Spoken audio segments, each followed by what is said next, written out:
What would you do if your husband handed you legal documents the morning after you stayed out all night with another man?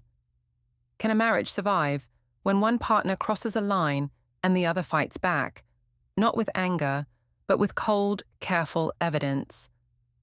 This is the story of how my night of freedom led to the day everything changed forever. The morning light streaming through our kitchen window felt like an interrogation lamp as I stumbled through the front door at 6:47 a.m. Henry sat at our breakfast table, perfectly dressed for work, his coffee steaming untouched beside my phone. The screen was lit up with a text from Elliot. "Amazing night, Des. When can we do this again?" My heart hammered against my ribs, but I forced a casual smile. "Morning, honey. Sorry I'm so late. You know how these work events go." Henry's grey eyes met mine with an expression I'd never seen before. Not anger, not hurt, but something far more terrifying. Calculation. "Work event," he repeated slowly, his accountant's voice measured and precise. "At Elliot's bar, until dawn." I dropped my purse on the counter, keys clattering. It wasn't just his bar. The whole team was there.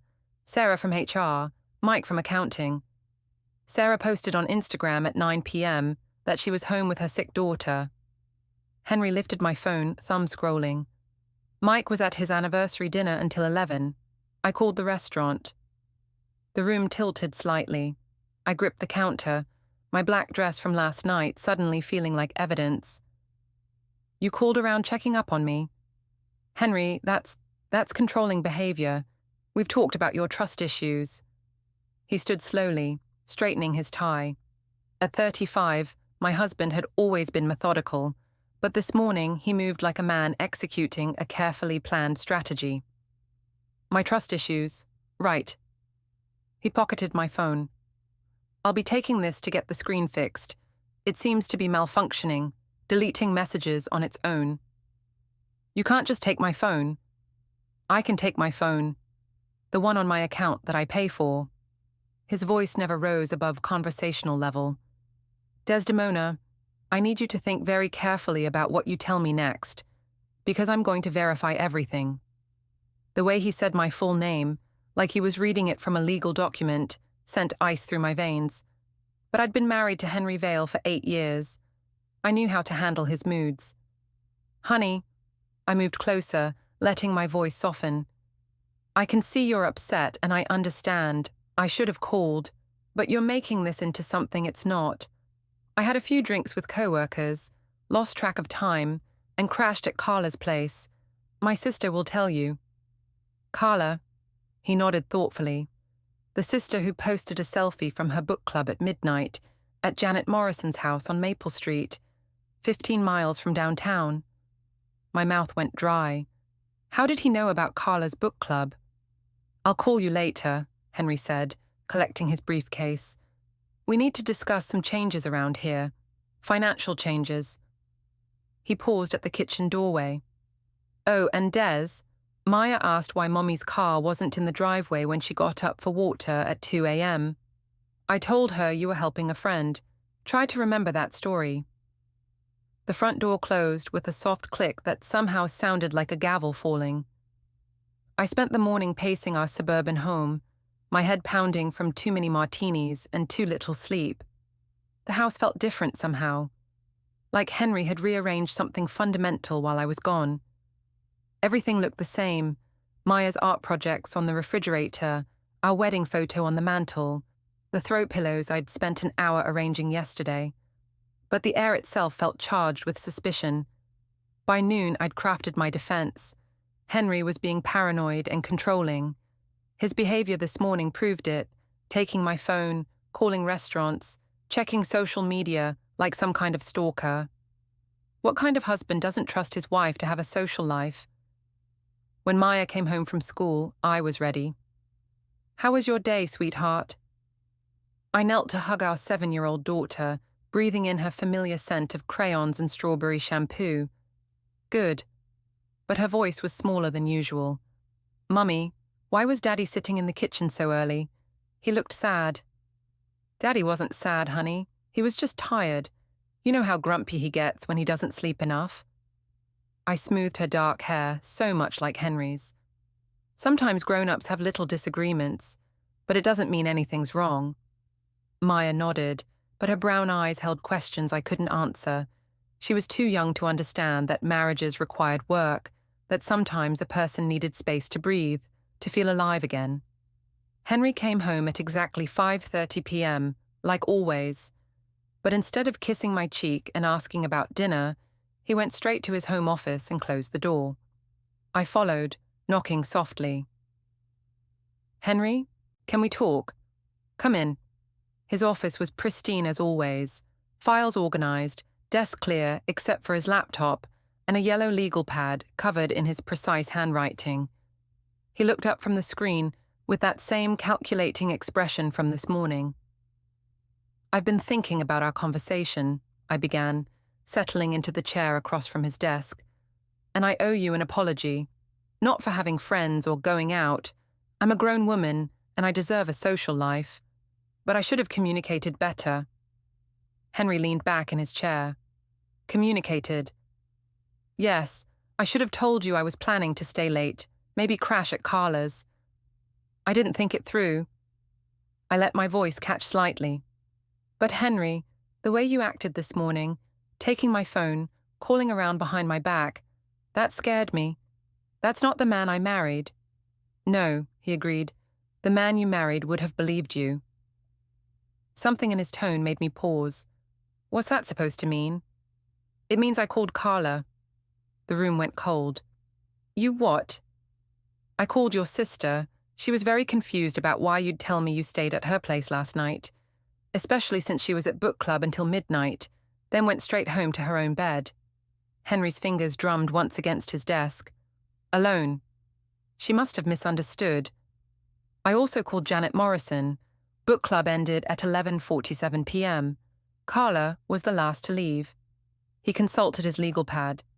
"I have the exact time because Janet's husband was waiting up, worried about the late night." My throat felt like sandpaper. "Why are you investigating me like some kind of criminal?" "Because my wife lied to my face this morning, and yesterday, and probably for weeks." Henry's voice remained maddeningly calm. "Because she stayed out all night with another man and came home smelling like his cologne." "I don't know what you think happened, but Tom Ford Noir Extreme, Elliot's signature scent.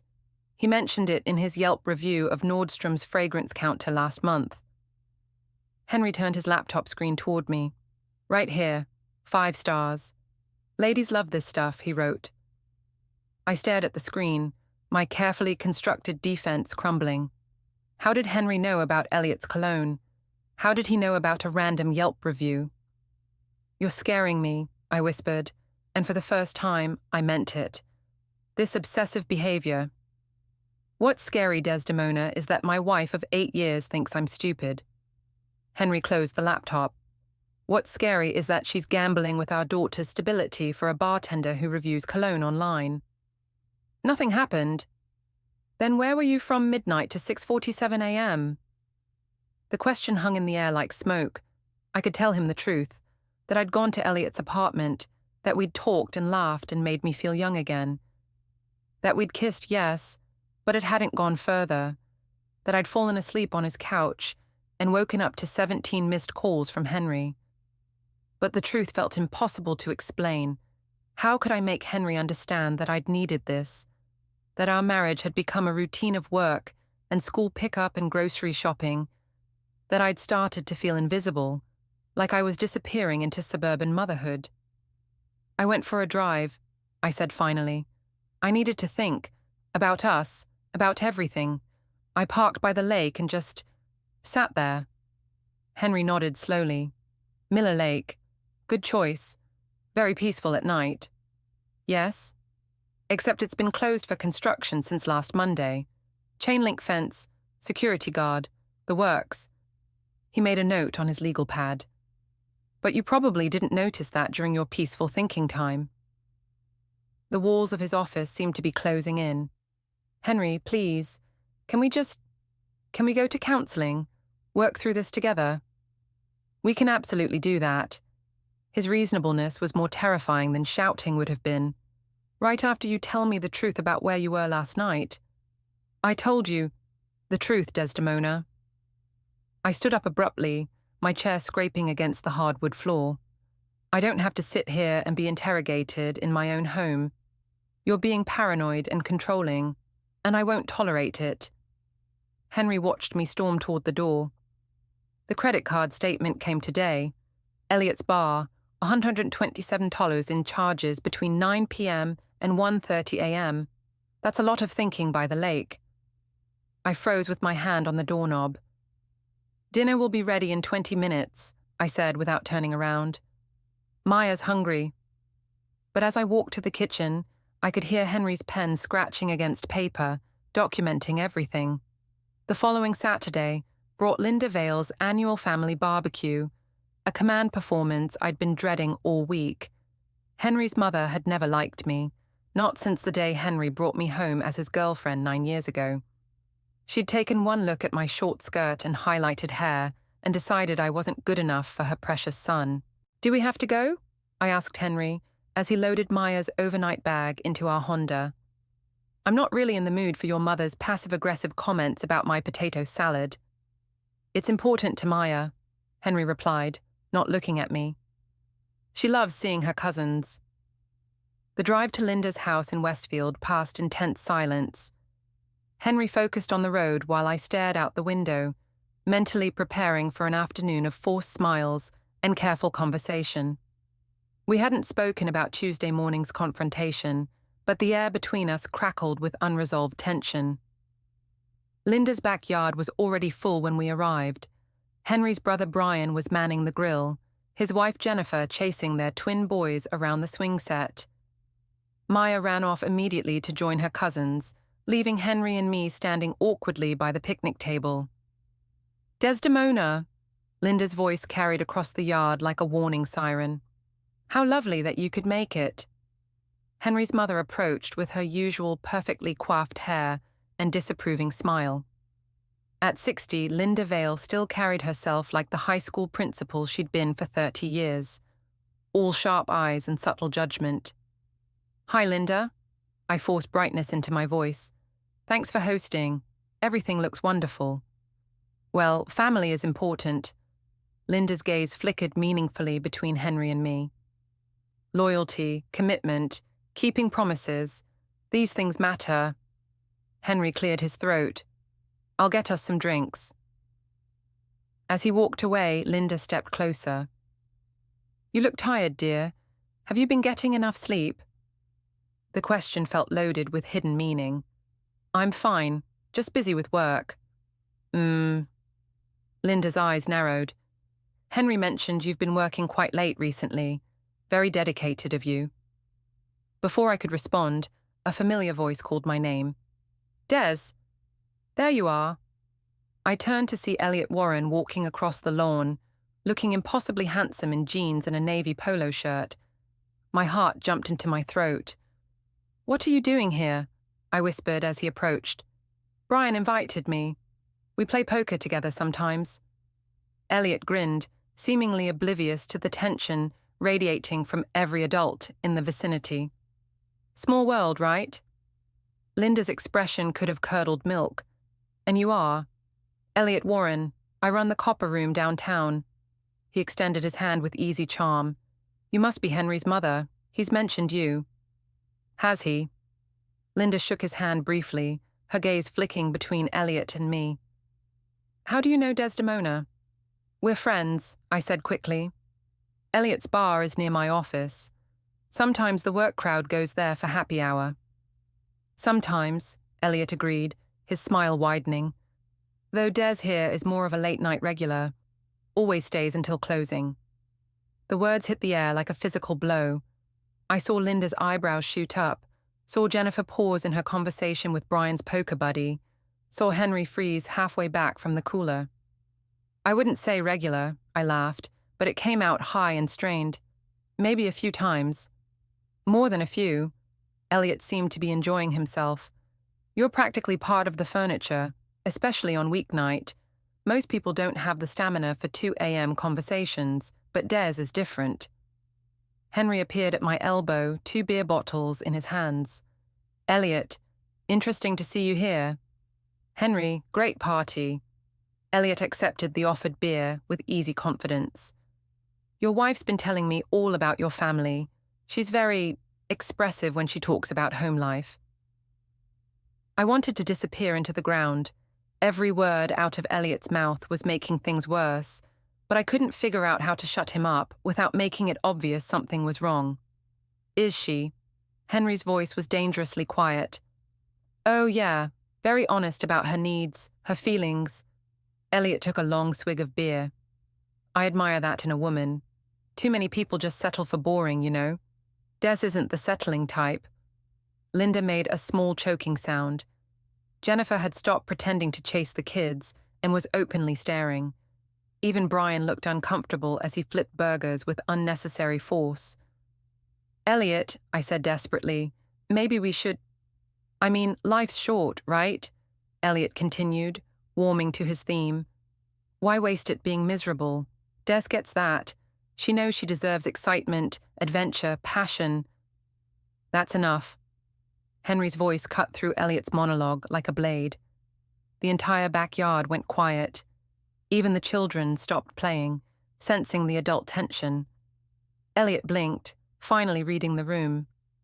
Hey man, You didn't mean to announce to my family that my wife spends her nights complaining about our marriage to a bartender. Henry set his beer down on the picnic table with deliberate care. You didn't mean to suggest that she's looking for passion elsewhere. Henry, please. I grabbed his arm, but he shook me off. No, Des. Let's hear what your friend has to say, since he knows so much about your needs and feelings. Elliot's confidence finally cracked. Look, I think there's been a misunderstanding. The only misunderstanding, Henry said, his accountant's precision making each word hit like a hammer, is my wife thinking she could bring her affair partner to a family barbecue and nobody would notice. The word affair hung in the air like a curse. Linda gasped. Jennifer grabbed Brian's arm. Maya looked up from the sandbox, confused by the sudden silence. It's not an affair, I protested, my voice too loud in the quiet yard. We're friends. Just friends. Friends who stay out until dawn together, Henry said calmly. Friends who share intimate conversations about passion and excitement. Friends who... Daddy. Maya's small voice cut through the tension. Why is everyone mad? The sight of our daughter's worried face snapped me back to reality. Whatever was happening between Henry and me, Maya didn't deserve to witness it. Nobody's mad, sweetheart, I said, forcing my voice to stay level. The grown-ups are just having a discussion. But Linda Vale had other ideas. Maya, honey, why don't you go play with Tommy and Jake? Grandma needs to talk to Mommy and Daddy. As soon as Maya was out of earshot, Linda turned to me with 30 years of educator authority blazing in her eyes. In my house, she said quietly, we don't embarrass family. We don't bring shame on the people we're supposed to love. And we certainly don't parade our indiscretions in front of children. Linda, you don't understand. I understand perfectly. Linda's voice could have cut glass. I understand that my son deserves better than a wife who stays out all night with other men. I understand that my granddaughter deserves better than a mother who thinks marriage is a game. That's not fair. Fair? Linda laughed bitterly. Fair would be Henry finding someone who appreciates what she has. Fair would be Maya having a mother who puts her family first. Elliot cleared his throat awkwardly. Maybe I should go. Yes, Henry said. You should. As Elliot beat a hasty retreat, I found myself facing a semicircle of Henry's family, all staring at me with varying degrees of disappointment and disgust. The barbecue was ruined, Maya was confused, and I was standing in the wreckage of my reputation with no idea how to fix it. I think we should leave, I whispered to Henry. He nodded slowly. Yes, I think we should. But as we gathered Maya and headed for the car, I caught Linda pulling Henry aside, pressing something into his hands. A manila folder, thick with papers. Just in case, I heard her murmur, I've been keeping records. The drive home was the longest 20 minutes of my life. Monday morning at Hartwell and Associates felt like walking into a minefield. I'd barely settled at my desk when my supervisor, Patricia, appeared with a concerned expression and a steaming cup of coffee that felt more like a peace offering. "Desdemona, do you have a minute? My office." Patricia's corner office overlooked the parking garage. Not exactly a power view, but it afforded privacy for difficult conversations. She closed the door behind us and gestured to the chair across from her desk. "I got an interesting call this morning," Patricia began, settling into her chair with the careful deliberation of someone about to deliver bad news. "From your husband." My blood turned to ice water. "Henry called here. He was asking about your schedule last Tuesday, specifically whether you'd attended any work-related events that evening." Patricia folded her hands on her desk. "I told him the truth, that we had no company events scheduled, and that you'd left the office at your usual time, 5:15 p.m. I scrambled for an explanation. There must have been some confusion. I mentioned grabbing drinks with co-workers. "Desdemona." Patricia's voice was gentle but firm. "I've been doing this job for 15 years. I know the difference between a social outing and a cover story." The fluorescent lights overhead suddenly felt too bright. "I don't know what you're implying." "I'm not implying anything. I'm telling you directly that lying about company events to cover personal activities is a serious issue. It reflects on the integrity of our entire organization." My throat felt like sandpaper. "It was just a misunderstanding." "Was it also a misunderstanding when you called in sick last Friday, then posted Instagram photos from the copper room at 2 p.m. I'd forgotten about those photos. Elliot had insisted on taking them, said I looked too beautiful not to share with the world. At the time, it had felt romantic. Now it felt like evidence. "I felt better later in the day," I said weakly. Patricia sighed. "Desdemona, I like you. You're good at your job when you focus, but lately, you've been distracted, absent-minded, and now we have questions about your honesty. I need to know, is everything okay at home?" The question hit too close to the truth. "Everything's fine. Henry's just been stressed about work, asking too many questions.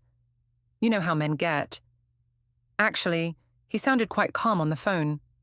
Professional even, like someone gathering information for a specific purpose. Patricia leaned forward. "Is there something I should know about? Something that might affect your employment here?"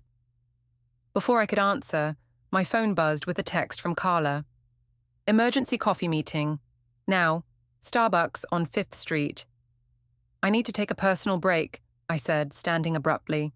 "Family issue." Patricia nodded slowly. "Take the time you need. But Desdemona, when you come back, we're going to finish this conversation." I found Carla pacing outside Starbucks, her usually perfect hair disheveled and her designer purse clutched against her chest like armor. "Thank God you're here," she said, pulling me inside. "We need to talk, privately." We found a corner table away from the lunch crowd. Carla ordered a triple-shot latte, never a good sign, and launched into her crisis the moment we sat down.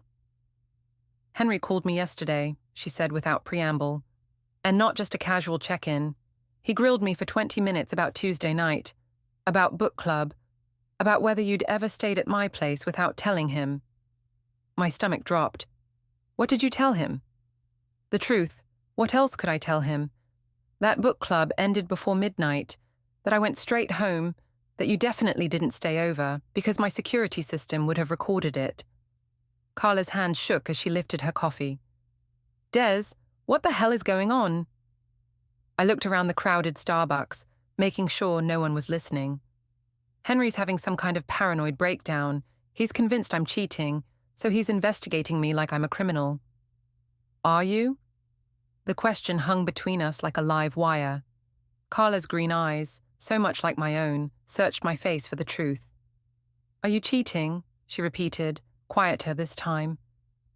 "It's not that simple," I whispered. "I met someone, Elliot, but nothing serious happened. We're just friends who—" "Oh my God." Carla sat back in her chair.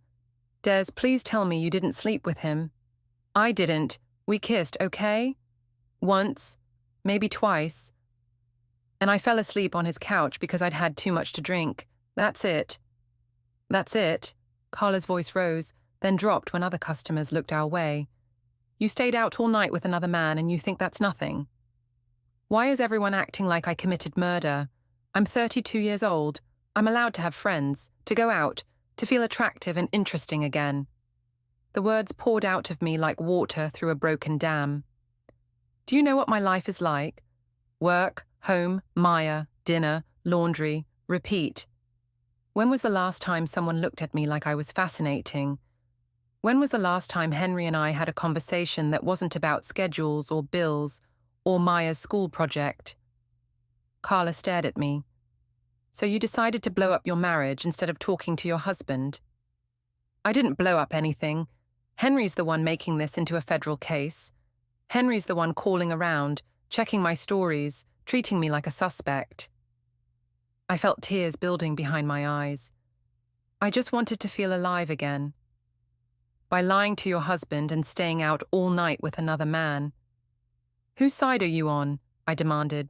Yours, I'm always on your side. But Des, you're scaring me. This isn't like you. Carla reached across the table to grab my hand. The sister I know doesn't sneak around. She doesn't lie to her husband or put her daughter in the middle of marital drama. Maya's not in the middle of anything. She called me yesterday. A 7-year-old called me because she was worried about why Mommy and Daddy were fighting. Carla's voice cracked. She asked if you and Henry were getting divorced like her friend Emma's parents. The words hit me like a physical blow. She what? She's not stupid, Des. Kids know when something's wrong, and right now, something is very wrong. I pulled my hand away from Carla's. So what am I supposed to do? Apologize for having a life? Beg Henry's forgiveness for making a friend? You're supposed to tell me the truth, all of it, because if Henry's gathering evidence, if he's calling family and friends and your workplace, then this isn't just about one night out. This is about him building a case. A case for what? Carla's expression was grim. Divorce, Des. He's building a case for divorce. The word hit me like a slap. Divorce was something that happened to other people, unhappy couples who'd given up, who couldn't work through their problems. Henry and I had our issues, sure, but we were solid. We had Maya, a house, 8 years of shared history. That's ridiculous, I said, but my voice sounded uncertain even to me. Henry would never. Henry the accountant. Henry who plans everything 6 months in advance and keeps receipts for coffee purchases. Carla's laugh was bitter. Des, that man doesn't do anything without a strategy. If he's investigating you, it's because he's already decided what comes next. My phone buzzed with another text, this one from Henry. Need to discuss some changes when you get home. Financial changes. I showed Carla the message. She went pale. Oh, honey, she whispered, I think you're in real trouble.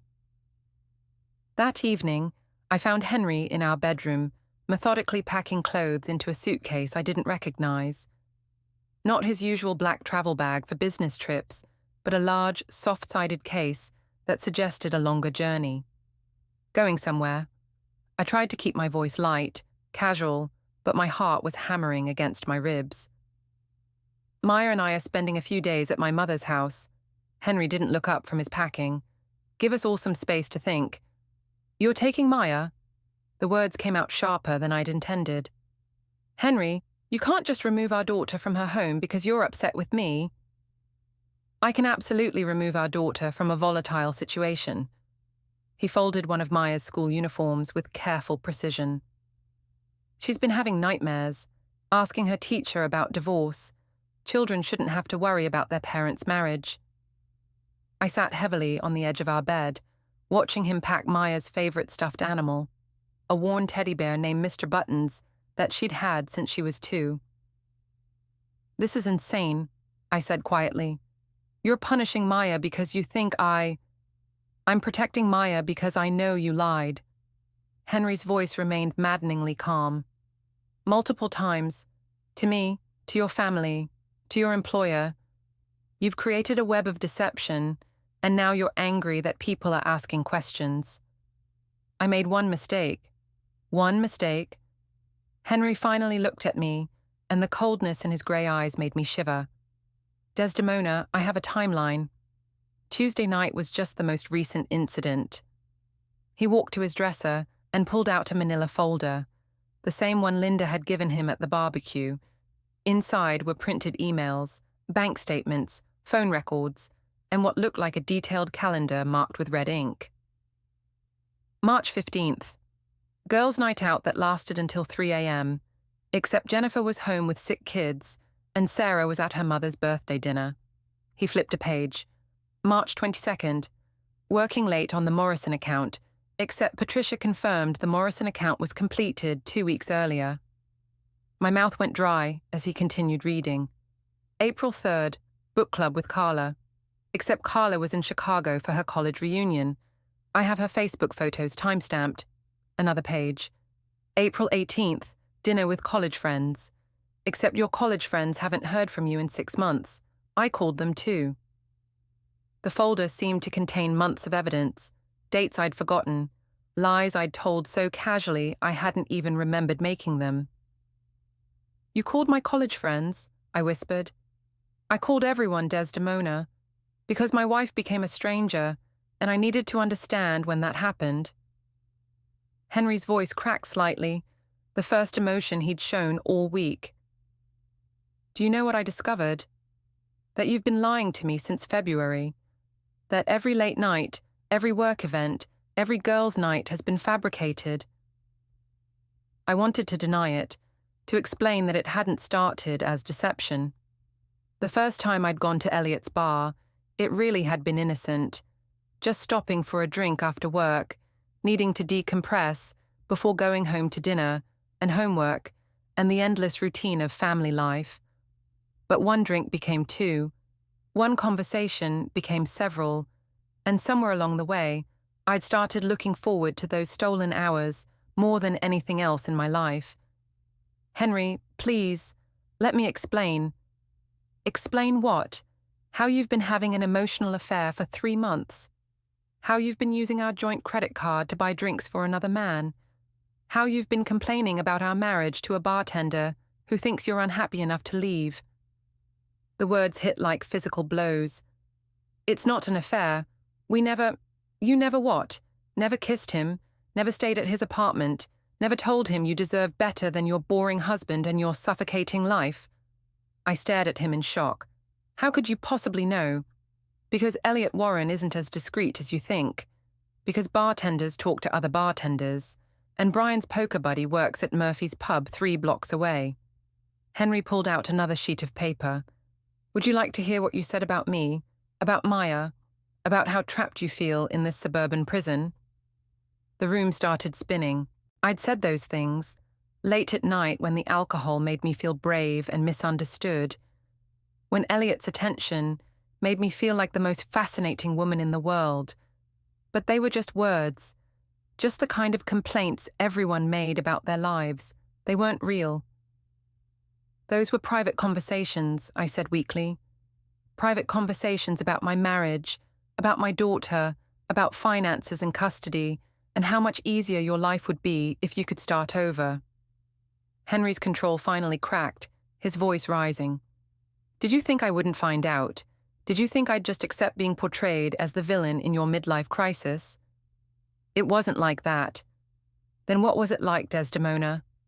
Explain it to me.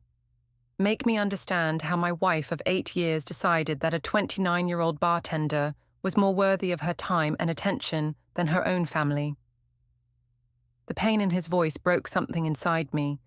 This wasn't the Henry I'd married, the quiet, steady man who balanced our checkbook and remembered Maya's pediatrician appointments and never raised his voice. This was a stranger, someone capable of investigation and strategy and cold, calculated revenge. I was lonely, I whispered. I felt invisible, like I'd disappeared into being just Maya's mom and your wife, like I didn't exist as my own person anymore. So you decided to exist as Elliot's person instead? No, it wasn't about him. It was about feeling interesting again, feeling like someone wanted to hear what I had to say. Tears started flowing down my cheeks. When was the last time you asked me about my dreams, Henry? When was the last time you looked at me like I was more than just the person who handles Maya's school forms and grocery shopping? Henry stared at me for a long moment. When was the last time you gave me a chance? When was the last time you came home and told me about your day instead of rushing off to text your bartender? When was the last time you suggested we go out together instead of making excuses to go out without me? The questions hung in the air between us, unanswerable because we both knew the truth. Somewhere in the routine of marriage and parenthood, we'd stopped seeing each other as people worthy of effort. We could fix this, I said desperately. Go to counseling, work on communication. We could have fixed it 3 months ago, before you decided to fix it with someone else. Henry zipped up Maya's suitcase. Now we're past fixing. What does that mean? Henry walked to his nightstand and pulled out a business card. It means I've retained an attorney. It means I've documented everything. The lies, the financial infidelity, the emotional affair, the impact on Maya. It means I'm filing for separation tomorrow morning. The words hit me like a physical blow. You can't be serious. I'm completely serious. I'm also filing for primary custody of Maya, based on your increasingly erratic behavior and poor judgment. His voice returned to that terrifying calm. You can contest it, of course, but I'd recommend you consider whether you want your relationship with Elliot Warren examined in open court. Henry, please. I've opened a separate bank account. The joint accounts will be frozen pending legal proceedings. You'll have access to funds for necessities, but major purchases will require court approval. He picked up both suitcases. I've also changed the passwords on all our shared accounts, streaming services, utilities, credit cards. You'll need to establish your own. I felt like I was drowning. You can't just cut me off financially.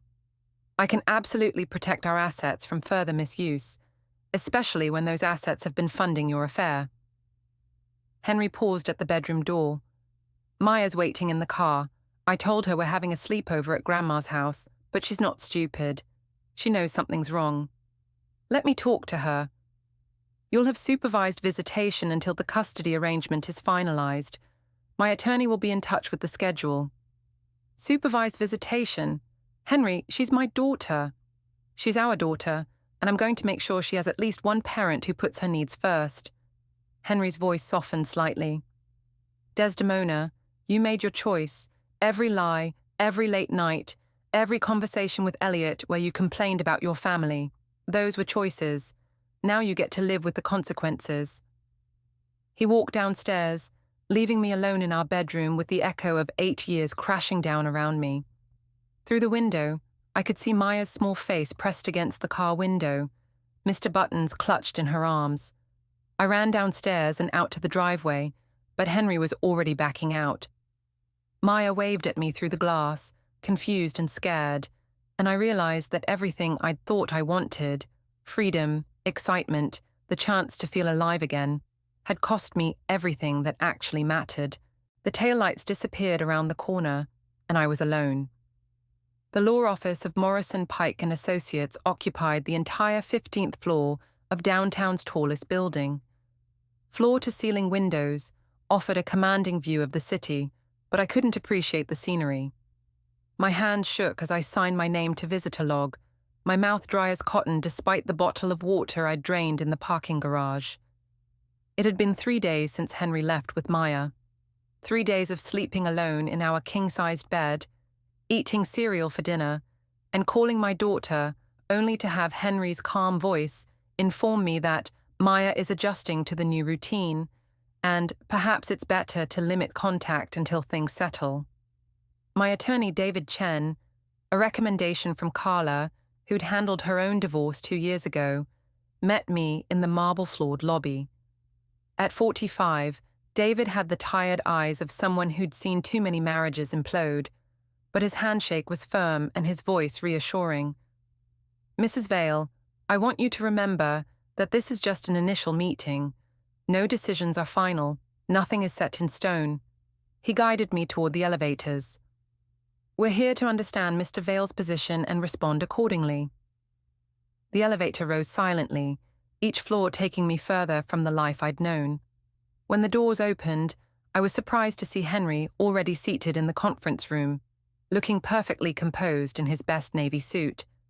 Beside him sat a woman I didn't recognize, sharp-featured, silver-haired, with the kind of predatory stillness that suggested she ate opposing counsel for breakfast. "Mrs. Vale," the woman stood as we entered. "I'm Margaret Pike. I represent your husband in this matter." Margaret Pike. I'd heard the name whispered in divorce circles, the attorney who'd taken down Senator Morrison's wife, who'd secured full custody for the tech executive whose husband had been caught embezzling. She was expensive, ruthless, and she didn't take cases she couldn't win. "Henry," I said, my voice smaller than I'd intended. "I didn't expect... Margaret Pike. Really?" Henry's expression remained neutral. "I want this handled professionally and efficiently, for Maya's sake." David guided me to the chair across from Henry, and for a moment we sat in silence, like opposing armies before a battle. Margaret Pike opened a thick folder and spread documents across the polished conference table like playing cards. "Let's begin with the current situation," Margaret said, her voice crisp and businesslike. "Mr. Vale has filed for legal separation based on adultery, financial misconduct, and abandonment of parental responsibilities. He's requesting primary custody of the minor child, spousal support modification, and asset protection measures." "Adultery?" I looked at David in panic. We never actually... "Adultery in legal terms includes emotional infidelity and inappropriate relationships outside the marriage," Margaret continued smoothly. "Which brings us to your relationship with Mr. Elliot Warren." She slid a photograph across the table. It showed me and Elliot outside his apartment building at 1:30 a.m., his arm around my waist, both of us laughing. I remembered that night. We'd been joking about something ridiculous, probably drunk on wine and the thrill of secrecy. In the photo, we looked like lovers. "Where did you get this?" I whispered. "Private investigator," Henry said quietly. "I hired him after the barbecue incident." More photos followed, me entering Elliot's apartment, leaving the next morning in the same clothes, kissing him goodnight outside the bar. Each image was time-stamped, dated, undeniably real. "These were taken without my consent," I said desperately. "That's invasion of privacy." "Actually, surveillance of a spouse suspected of adultery is perfectly legal in this state," Margaret said, "especially when conducted from public property." David leaned forward. "What exactly are you looking for here? Mrs. Vale is willing to discuss reasonable terms." "Mr. Vale's terms are quite reasonable," Margaret interrupted. "Primary physical custody of Maya, with Mrs. Vale receiving supervised visitation every other weekend. Mrs. Vale will vacate the family home within 30 days. Joint assets will be divided according to the prenuptial agreement, with adjustments for financial misconduct." "Prenuptial agreement?" I stared at Henry in shock. "We don't have a prenuptial agreement." Henry's expression didn't change. "We do now. Retroactive, based on your adultery clause violation." "That's not how prenups work."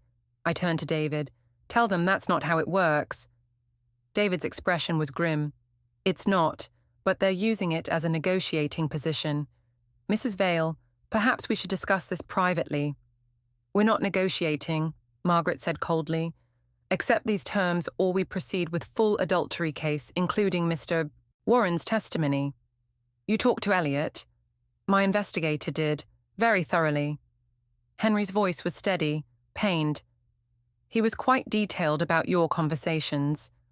Margaret slid over printed transcripts, pages of intimate conversations I'd thought private. My complaints about Henry, fantasies about different life, attraction to Elliot, all documented, ready for a judge. "Mr. Warren cooperated once he understood alienation of affection is actionable here," Margaret said smoothly. "He preferred assisting over facing lawsuit." Elliot had recorded everything. The man who made me feel beautiful had betrayed me as completely as I'd betrayed Henry. You abandoned your family emotionally months ago, Henry said, standing. You abandoned Maya every time you chose Elliot over coming home. The words hit because they were true. I'd traded marriage and motherhood for the fantasy of being desired. Through the windows, the city sparkled. Somewhere, Elliot served drinks to other lonely wives. Somewhere, Maya wondered why Mommy couldn't come home. I don't have any options, I said. Henry's right, about all of it. Next morning I signed. Henry got primary custody, the house, most assets. I got supervised visitation every other weekend, a small apartment, and knowledge my daughter would grow up knowing her mother chose a bartender over family. Walking out, I realized Henry had given me something. The truth. For the first time in months, I knew exactly who I was and what I'd done. It wasn't the freedom I'd wanted, but it was real. Maybe, eventually,